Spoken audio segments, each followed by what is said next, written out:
welcome inside a brand new episode of Mountaineer Game Day Extra. It is 3-2 West Virginia versus 3-2 Iowa State this weekend at Milan Puskar Stadium. WVU coming off that loss to Texas. We will give our thoughts on that loss there to the Longhorns coming up a little bit later in the program. And before we get into the Cyclones, some news coming out of Coach Brown's press conference. That happened on Tuesday, and that has to do with some shuffling and some changes that we will see on West Virginia's roster. Of course, we brought you the news last week that Giovanni Stewart, a senior safety, chose to sit out that game versus the Longhorns due to personal reasons. And one of the announcements, Nick, that Coach Brown made there at the end of his opening statement in his press conference is that Giovanni Stewart has decided to not be an active participant, so he is no longer on the roster for this fall. Reportedly, Stewart plans to take a red shirt. He's going to take advantage of the NCAA's revised redshirt rule. A quick reminder, you can play in up to 4 games and still redshirt. That's reportedly what Stewart plans to do. He may have an intent to transfer.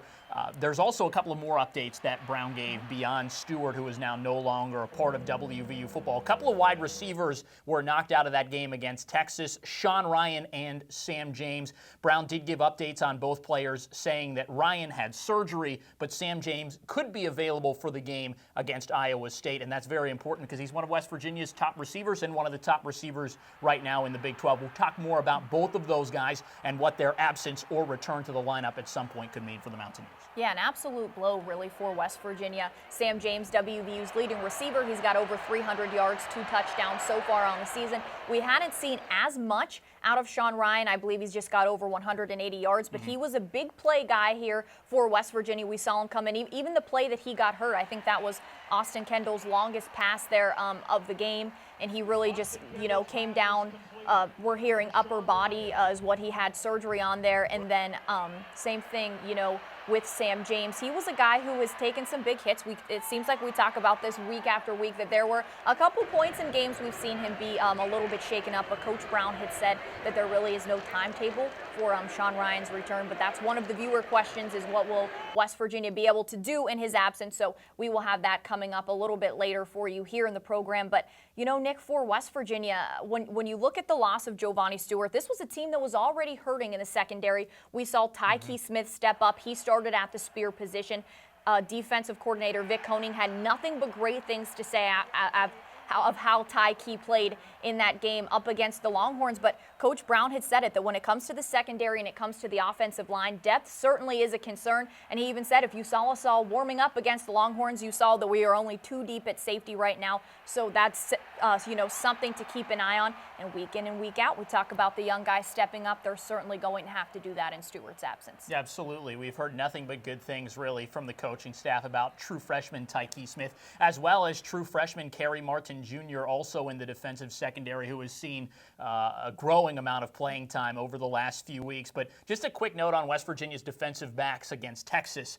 Keith Washington continues to prove that he is one of West Virginia's best playmakers. You don't hear too much about guys who are playmakers on the defensive side of the ball. Washington already has 3 interceptions so far this season, and every single one of them seemingly has been at the most critical juncture of the game. Now, the Texas game, West Virginia didn't cash in, only got 3 points after the interception to set WVU up in enemy territory, and then we all know how the game ended. Austin Kendall throws 2 fourth-quarter interceptions, and that 4-point deficit turns into 18 points in a blink of an eye. But Washington gave West Virginia a fighting chance in that game with that takeaway at a very important moment in the 3rd quarter. So, yes, West Virginia's defensive secondary has lost some depth in Giovanni Stewart's absence, but between Washington, Josh Norwood, Hakeem Bailey, those true freshmen that we mentioned, and a couple of other guys that I'm sure I'm forgetting right now, West Virginia still has a lot of talent in that position group. And, it's really going to be tested, though, against Brock Purdy and Iowa State. The Cyclones have one of the most efficient offenses in the Big 12, and Purdy himself, of course, Angelica, is currently the Big 12's best passer. Yeah, we talked about Sam Ehlinger last week and the challenges that this WVU team was going to have to face. Well, you can almost one-up everything this week having to go up against Brock Purdy. But I thought for West Virginia, defensively, did a pretty good job there at the beginning, being able to slow down Ehlinger. I know there at the start, that's not the Texas team that we were used to seeing come into this game. And I think WVU definitely going to have its work cut out for it even more. It's going to have to be more successful. And like Coach Brown said, while he thought that the defense played their best quarter in that third quarter versus the Longhorns, one thing that really hurt this team was the defense's inability to get off the field on third down. And that is an area that is going to be crucial this weekend up against the Cyclones, a team that doesn't have very many third downs at all. And I think this is going to be the biggest challenge yet for this young West Virginia secondary. And certainly Brock Purdy is as good as advertised, one of the top passers in the Big 12. And we'll see if this home field advantage can really help West Virginia slow him down. It's going to be a tall order, and the Mountaineers are really going to have to step up and rise to this occasion. Talk about the home field advantage in just a moment, but we've mentioned the progression of West Virginia's schedule and how challenging it is. It's like a step ladder. You get Sam Ehlinger, really good quarterback. You get Brock Purdy, statistically just a little bit better. Then you got to go on the road next week and take on Jalen Hurts, who is a Heisman Trophy candidate and the most explosive offensive player in the entire conference. West Virginia really has the odds against it, but if there is one good takeaway from the Texas game, it's that West Virginia did hang with the Longhorns, a team that could potentially win the Big 12, played in the Big 12 championship game last year and went to the Sugar Bowl, and has sights set on maybe making a run to the college football playoff. West Virginia was in that game until the fourth quarter because its offense played well up until that point, and the defense shut down the Longhorns in the third quarter to keep it a competitive game. Fans really looked forward to that game against Texas. We talked about it last week. We all know why. But head coach Neil Brown this week told us that maybe this game against Iowa State is even more important for West Virginia and its bowl chances because West Virginia's schedule isn't going to get much easier. This is an opportunity for the Mountaineers to try to steal one at home against a very talented Iowa State team that was picked to finish third in the Big 12 preseason poll. This is a huge game for us. You know, I know our fans were excited about last week, and this game is every bit just as important, maybe more so. And I thought our crowd was huge last week. We only get 6 opportunities to play in this stadium, and this is another big recruiting weekend for us. It's fall break, so we won't have as many students there. I hope as many as they can, or many as can, will stick around. But we need everyone that can possibly get here to get here. And I think we're on our way to making this one of the best home field advantages in college football. I think it already is established as that, and I think we can continue to make it better. And we need our fans. We need our fans. And they were huge last week, and I think they'll be huge this week. And another big-time challenge. I know our guys are excited about it. I'm excited about it.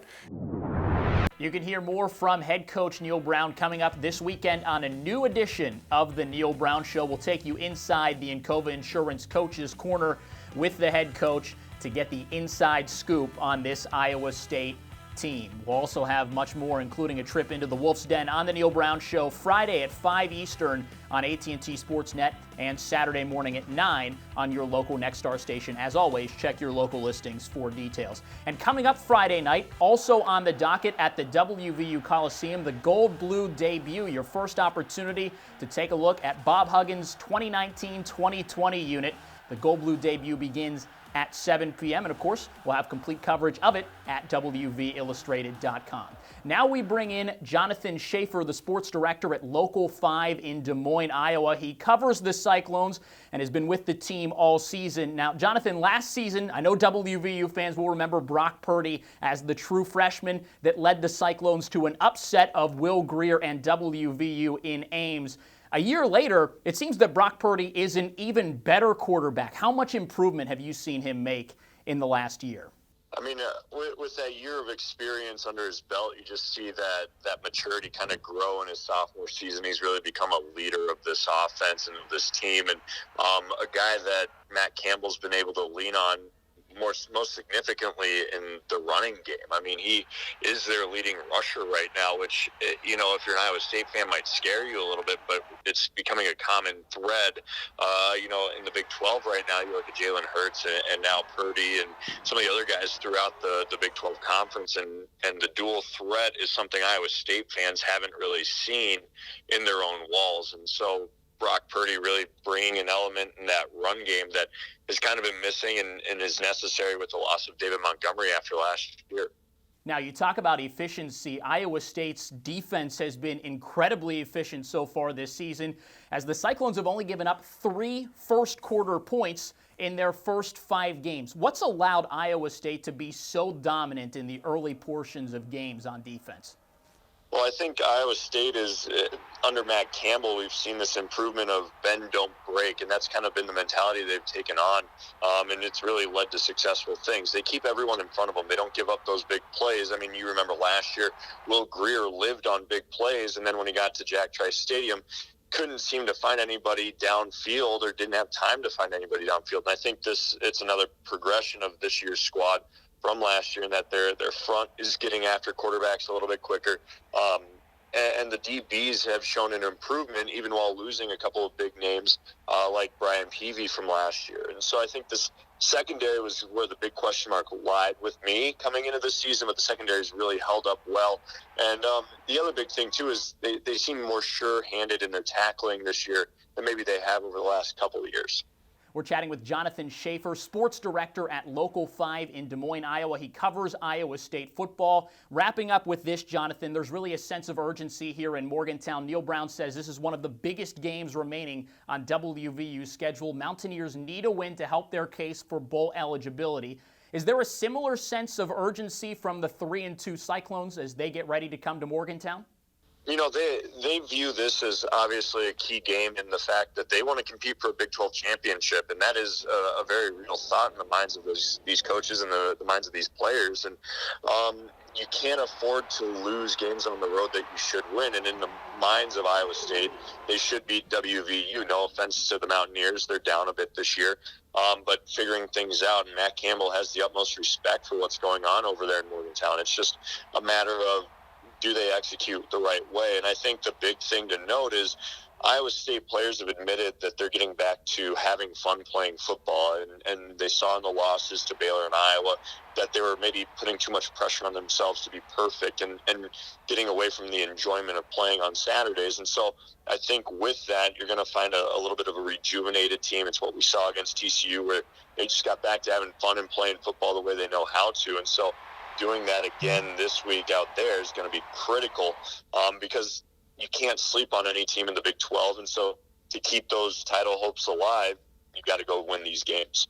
All right, Jonathan, thanks. He's Jonathan Schaefer, sports director at Local 5 in Des Moines, Iowa. We'll have much, much more on this upcoming matchup with Iowa State coming up Saturday morning on a new edition of Mountaineer Gameday. We'll give you our keys to a Mountaineer victory, tell you more about what makes this Iowa State team unique, and much more, starting at 10 a.m. live from Milan Push Car Stadium. As always, check your local listing.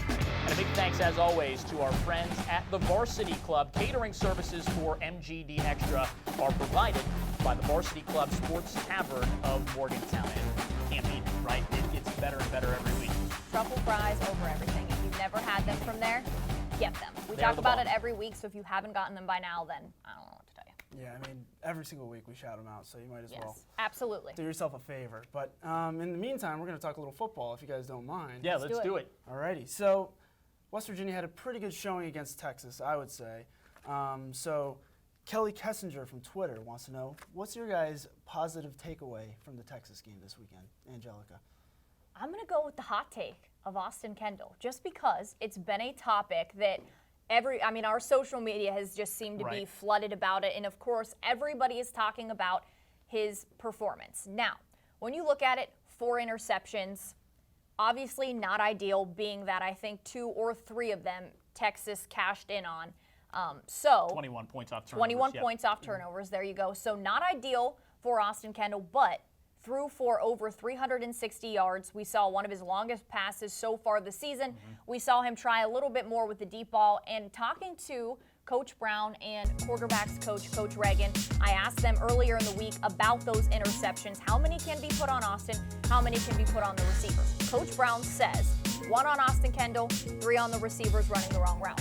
Quarterbacks coach Sean Reagan said he gives 2 to Austin and 2 to the receivers. But if you ask Austin, the type of guy he is, taking all 4 on himself there. But one of them, a 50-50 ball. Any way that you want to shake it, when you look at the stat sheet and you see 4 interceptions, obviously you're going to look and think that he didn't have a good day. So I want to take that out of the equation. Obviously, huge part in the game. But up until that point, up until really the third quarter, West Virginia was still in this game. We saw him score a touchdown there with his legs, something we have yet to see from him this season. He seems to have more confidence. He's developing as a passer. And for me, while he was a critical part of the game, Coach Brown had sat there and said post-game, this loss was not on Austin Kendall. A lot of other factors went into the game. What I'm saying in terms of, I don't want to use the word impressive, but it was his best start. And one thing that you have to remember, he is somebody who is growing each game because he had not played football in a few years, really, leading up until this game. So when you look at him, I think a lot of people are overlooking that fact because he is an older guy and just the way that he's a mature leader of this team, but no different than any young guys like Ollie Jennings and Winston Wright that we talk about learning as they go. And I think from what we've heard from Austin, what we've heard from the coaches, this is something that he definitely had learned from. And this offense does not want to be put in this position, going through the rest of the season. And I think that those interceptions don't happen, then obviously it's a different thing. But we saw last year a couple of games where Will Greer had 2 to 4 interceptions and West Virginia was able to battle back. Unfortunately, this isn't that type of team yet because of some young, inexperienced players. So, I'm going to take the hot take of saying, while Austin Kendall did have a few crucial mistakes, it was great to see West Virginia's offense putting up some big numbers there in the pass game, really getting some other wide receivers involved. And I can just feel all the people wanting to comment and say some things at this point, but I get it. Crucial part, 4 interceptions. But I think for me, whenever you kind of look at the big picture, improvement every week, that's what you want to see out of these guys. While the turnovers certainly didn't help, Austin Kendall did have improvement. West Virginia made it pretty clear throughout the week that it felt it needed to attack Texas's secondary. And so if you're going to take some gambles and try to make some long throws, some errors are going to happen. There's going to be some incompletions. In this case, there were interceptions. West Virginia thought the only way that it could win, or the best way that it could win, was to try to attack the Texas secondary that had been hampered by injuries. That's what it did. A couple times they got picked off, and you got to live and die that way. I'm just one of those that, like Coach Brown had said, people either praise the quarterback after or they're so quick to judge him. At this point, I think while Austin Kendall does deserve some of the blame, you can't not give it to anybody else on this West Virginia offense. Still some things we need to see on the offensive line and the wide receivers as well. So that is my hot take for the program. And now we'll let you go ahead, Nick, and hear what you have to say. Thanks, Angelica. My takeaway from the Texas game isn't one that has to do with a particular position group. It's just a general thought. If West Virginia is going to make a bowl game this year, which I don't know that anyone has necessarily come out and said our goal this year is to make a bowl game, but generally speaking, that is probably the team's goal and is probably what a lot of fans would like to see this young team accomplish. West Virginia was late in the third quarter, 4 points away from taking the lead or tying the game against a team that is most likely going to be in the Big 12 championship game this year, and most likely, other than Oklahoma, is the most likely team to be in a major bowl game this year, maybe even the college football playoff. So for WVU to only lose that game by 11 points, I know that it kind of got out of hand in the fourth quarter, but really for the first 3 quarters of the game, West Virginia did a lot of good things that indicate that this team is really close to being a 6-win or more team, getting to a bowl game. And remember, last year, WVU had a fantastic team, one of the most talented teams we've seen in Morgantown in the last decade, and only won 8 games. If West Virginia can win 6, get to a bowl game, win 7, that would be a remarkable season for Neil Brown in his first year as head coach. What I saw from the Mountaineers, I think what we saw collectively, and fans might agree to, is that West Virginia did a lot of positive things that show just how close WVU is to being in that category, competing to be in a bowl game. Having said that, we mentioned this at the beginning of the show, guys. That's what makes this game against Iowa State even more important. WVU, if it wants to make a bowl game, if it wants to be relevant in the Big 12, cannot afford to go 0-4 in the month of October. West Virginia is only 0-1. It's only 25% of the way there. WVU needs a win against Iowa State this week, because you go to Oklahoma, that's going to be extremely tough, and then you go to Baylor on Halloween. I know the Bears may not be as good a team as Iowa State. They did beat the Cyclones earlier this season. Statistically speaking, may not be the better team, though. But to go on the road against Baylor on a Thursday night, that's going to be an incredibly tough ask for WVU. So as Neil Brown said earlier on our program, home field advantage. Mountaineer Nation's got to come in clutch this week for WVU, because this game, when we look back on the 2019 season as a whole, this could be the turning point for the Mountaineers. And they've got a little bit of momentum coming in from the Texas game. That's what I like. I want to run a quick thought by you guys. Let's hear it. A little bit of a more broad thing, something that I kind of had a positive takeaway about. If you looked on Twitter, there were a lot of recruits in the house, Yeah. for the game. On top of that, the game was on national TV. Yes. ABC, no less. I mean, that ruckus atmosphere, that competitive team really showed well, especially if I'm a high school football player between Detroit, Michigan, and New York City, which is Neil Brown's recruiting zone. I think West Virginia looks pretty good from a recruiting standpoint, too. Stripe the stadium, the pageantry Beautiful. of it, loud fans, Yep. proud fans. Plus, this weekend, too, Coach Brown even noted, is a big recruiting weekend for WVU. Last opportunity to play a home game in the month of October, then only 2 more home games later in the season when, it's going to be colder weather, right? Who knows what that's going to do to fans, but, it should be beautiful, beautiful weather again. It was a great football weather game day last Saturday. Should be pretty similar this weekend. WVU fans, Neil Brown is asking you guys, begging you guys to come out and be as loud and proud against Texas or against Iowa State as they were against Texas. It's a great point. Definitely. Alrighty, moving on. We're going to move on to next week. Big game, as we said, against Iowa State. Sean Ryan is out. Sam James is questionable. Who's going to step up in their shoes? Well, if you look at the updated depth chart the WVU sent out earlier in the week, it's going to either be Ollie Jennings or Bryce Wheaton that gets the start there in place of Sean Ryan. If I had to go with one or the other, Ollie Jennings has seen a little bit more action. Bryce Wheaton did have, I believe, the last touchdown for West Virginia in that game up against Texas.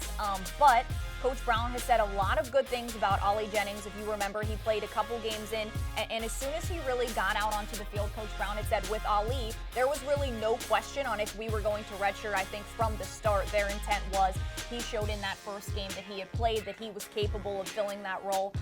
And then Winston Wright is also somebody who's emerged into that starting position. So I think while obviously losing Sean Ryan and whether or not Sam James will play again on the updated depth chart, he is still listed as the starter. Coach Brown said he will be maybe releasing some more information later on in the week, so definitely make sure to stick here with our website, WVillustrated.com, and all of our social media. But I think from a receiving standpoint, West Virginia has really grown and has really shown its ability. It seems each week another guy is stepping up, and that's something that gives me a little confidence. If maybe Sam James weren't able to be the typical Sam James guy, it was TJ Simmons this last game, his first touchdown this season, his first game with over 100 yards. Now, while it is going to be a tough task for these young guys, I think the WVU's receivers have only gotten more and more comfortable, and I think that the freshmen can step up big in the absence of Sean Ryan. We've already seen these guys make some big plays, and I think that Ollie Jennings will certainly have to step up, but it's not like Sean Ryan had, the most. There are people that can fill the role, I guess is what I'm saying. At least it's at this point of the season. He hasn't become a huge guy that West Virginia has relied on, but now he does leave a big void because he was somebody big for West Virginia, especially on third down. Jimmy, you touched on it. The fact that Ollie Jennings has had some significant playing time for a guy that was maybe going to redshirt at the beginning of the season. Now, how valuable is that? It's just another reason. We talked about the redshirt rule earlier in the program and maybe some of the negatives of it with the Giovanni Stewart situation, but for Ollie Jennings and Winston Wright to both have significant playing time now under their belts, you get a guy like Sean Ryan to be hurt, and now you're not saying, well, now we got to rip off this guy's red shirt and throw him out there. You've got a guy in Jennings and in Wright, really, both of them have a little bit of big game experience, and they're going to go step into another big game situation against Iowa State. You mentioned TJ Simmons, though. I think he had his best game of the season, maybe his best game as a Mountaineer against Texas. He had a touchdown catch and just overall played really well. The thing that is most positive about Simmons is his flexibility. He's played in the slot. That's where he started this season. He could go out wide now in Ryan's absence, and he even told us this week that that's something that he's done ever since high school. He goes outside, he goes inside, he can do a little bit of both. Very important to see him not just clicking, but to see him be clicking in a versatile manner now that Sean Ryan is going to be out. And by the way, I don't know that we mentioned at the beginning of the show, Ryan did have surgery this week. I think he did, but we'll Coach Brown has mentioned, though, that there's no timetable for his return, but he could come back before the end of the season. So we'll keep you updated on that. It's at least a good sign for him going forward because, as Brown mentioned, he really seemed to be finally turning a corner after transferring from Temple first season with the Mountaineers and really starting to play well right before he got hurt. Yeah, depth was definitely an issue coming into this season, but the wide receiver position, they've shown they've got it. So, right now, this is going to air on October 9th, but as they call it in Ames, Iowa, Brocktober 9th. Oh my gosh. For Brock Purdy. I've made some. I was not ready for that. Yeah, that was a Nick. That was a Nick. I understand that that's what a lot of people in Ames say, so I don't want to hear anybody from Iowa State saying that I say dad jokes because that's bad. Nick says dad jokes. Coming from us, Nick says dad jokes. But back to the task. Excuse me, Brocktober. The Iowa State offense is one of the most efficient in the country, one of the most prolific in the conference, I should say. How is West Virginia going to stop them? Tackle. Dad jokes. Yes. Look at that. Dad jokes. Obviously, I think, it all starts with Brock Purdy. Like we were talking with Sam Ehlinger last week, he is a dual threat. Brock Purdy is really one of the same. Right now, he's the leading rusher for Iowa State. Last week, he had over 100 yards rushing, and he's got 5 rushing touchdowns so far on the year. And that's not even, to go with, 1,500 yards through the air, and I believe close to a dozen, maybe 10 to 12 touchdowns so far. I can't remember the exact number.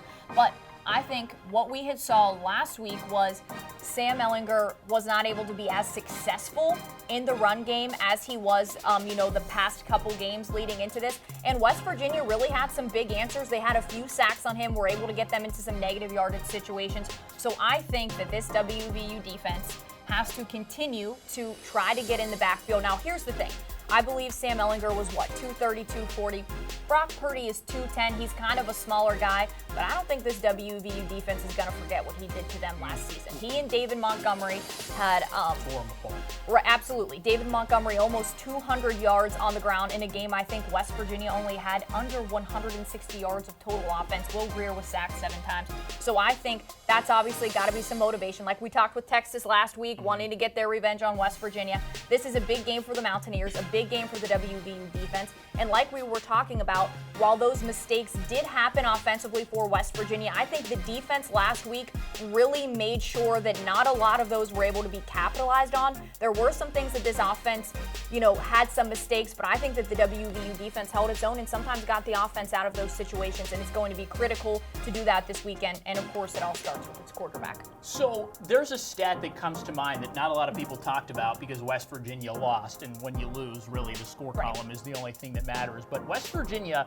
outgained Texas something like 463 to 427. That may not be exactly right, give or take 30 or 40 yards more offensive production for West Virginia. And the Mountaineers had far less time of possession than Texas. Ehlinger came out and said at some point after the game that this is one of the worst games that he's played in a while. So either Ehlinger wasn't on or West Virginia's defense was doing some things right. Here's the thing. Brock Purdy is an extremely talented player. I don't think you're going to see West Virginia completely shut him down, right? But there are things that the Mountaineers can do to contain him and to make his day miserable. But, really, Sam, I think that this is another situation where the West Virginia offense, more importantly, just has to be able to keep up with Iowa State and finish drives. The big thing for me in the Texas loss was that West Virginia had 2 drives late in the first half that ended with missed field goals that should have at least led to points, plus that Keith Washington interception only led to 3 points, right? So you go through this really long window in the game, you only generate 3 points, you had an opportunity to score at least 21, and you didn't do it, and then Texas starts to run away with the football game. So I think that while the defense is going to have its hands full, this team, again, Iowa State, is extremely good on first down. That's something that's going to give West Virginia fits. Last week it was 3rd downs against Texas. WVU couldn't seem to get the Longhorns off the field early in the game.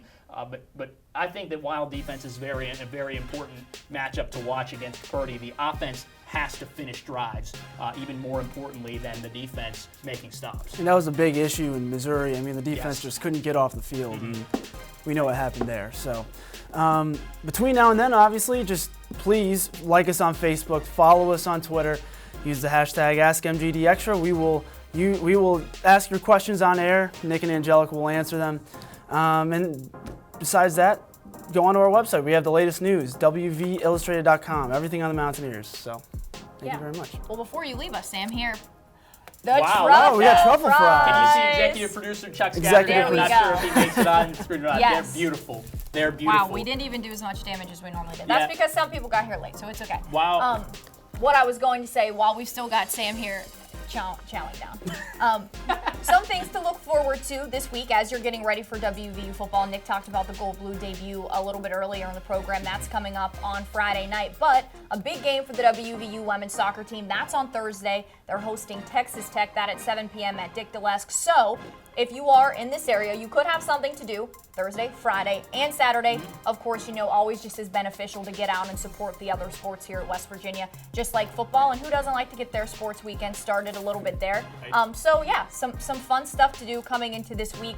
So just, keep in mind as you're coming out to Milan Pushkar Stadium on Saturday, some other things to do on Thursday and Friday night as well. And I know everybody is more than excited, really, to get the hoop season underway. It may only be the Gold Blue debut, but there's going to be a ton of people there to watch the Mountaineers. Oh, yeah, absolutely. Can't wait to start talking more hoops, by the way, on MGD Extra. That's going to be coming your way soon. Why don't we shout out on these fries, and we're going to toss it now to the Wolfman, who doesn't have any French fries, but has some insight for you on the Mountaineers. Wolf?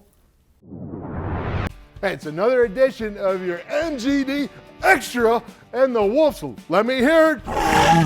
How, baby? Yeah, let's check out. Who do we got this week? Keith Washington. He has 2 interceptions. In fact, he's got the only picks for WVU in the first 4 games. So let's take a look at my man right here. Hey, remember when he actually picked off Texas Tech last year and scored a touchdown to save that game? Well, this is how valuable my man is right here. Check it out. He's dropping back. He's reading the eyes here. See what's going on in the background? Oh, here he comes. There he goes. Yeah, there he goes. Step in front of that wide receiver. He sees he's in trouble. Yeah, that's very good right there. Good job, Keith. Way to set it up. Big interception right there.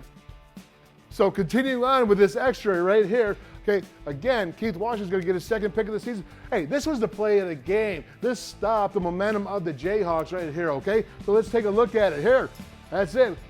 He's going back for the pass. What's my man doing? He's dropping back in zone. Oh, watch this. He high points it. Oh, that's a high point. That's more than I can jump or stretch. I guarantee you right here. When he comes back down with the ball, he doesn't even grab it till he hits his back, man. That's a great job. 2nd pick. I'm telling you right now, those 2 interceptions were huge in those 2 games. And that, my friends, is your MGD Extra. We call it the Wolves. Let me hear it, baby. Oh, boom! Those were pretty good. Pretty good. Housed them, per usual. Yeah, no doubt. No doubt. Well, we can't wait for next week to have the Varsity Club back with us once again. And we can't wait to see you again next week. But as a quick note, if you do enjoy watching our program, MGD Extra, there's now a new way for you to find us. You can, if you have a Roku TV or Apple TV, you can search for WVU Athletics and find us there. But of course, we'd love for you to check out our profiles on social media. Follow us on Facebook and on Twitter to get the latest on the Mountaineers, and make sure to download the WV Illustrated app for game updates and much more as we lead you up to another matchup against Iowa State. Yeah, we'll have plenty more on that matchup against the Cyclones coming up this weekend on a brand new episode of The Neil Brown Show. It will first come your way at 5 p.m. on Friday night on AT&T Sportsnet, and then it will be back Saturday at 9 a.m. to get our pregame coverage started. 2 hours of Mountaineer Game Day live from Milan Pushkar Stadium will follow. Of course, Scott and Amanda will be right here at the desk. Nick and I will be right out in the field. They're on Mountaineer Field, bringing you more in-depth on the opponent, our keys to the game, and plenty more this week coming your way on the program. So make sure to join us for that. But until next time, right here on Mountaineer Game Day, we appreciate you being with us. We'll see you again next week, same time, same place.